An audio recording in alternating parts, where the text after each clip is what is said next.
How would one remove radon from the atmosphere? Well, there are a number of ways of doing it, and the best way is probably the way that Mother Nature does, and that's with diffusion. Now, as a general rule, every morning you're going to have an elevated level of radon at the surface here on the ground. And the reason why is because you have a temperature inversion.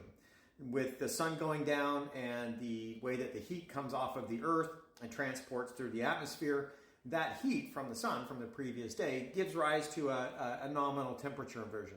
And why that causes the radon to increase is that with a temperature inversion, there's no mixing of the ground air with the upper air. And with no mixing, the radon is limited to Fichtean diffusion, meaning just random motion. And it generally is not going to go more than, say, 10 mean-free paths.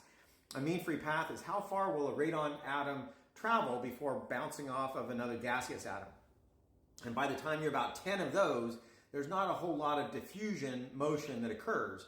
And so when you have a temperature inversion, that can be many tens of meters, whereas a mean-free path is less than a meter. You don't get a whole lot of mixing of the ground radon that's coming from the earth with the upper atmosphere. But as soon as the sun hits the ground on the earth, it's going to cause convection currents, and those convection currents will break up the temperature inversion, and then the radon on the ground will diffuse and mix with the upper atmosphere, and it gets diluted.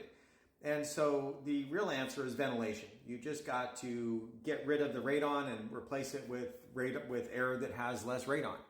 And that's what we do in basements. If you have, say, if your house is built on granite, and that granite has a lot of uranium inclusions in it, one of the decay products of uranium is radium. And radium, the only decay product of radium, is radon. And so if you've got that uranium in the ground, or specifically the radium, then that's going to give rise to the radon. And so the way that we remove it is ventilation. You simply move it to a place where you don't care, usually the upper atmosphere.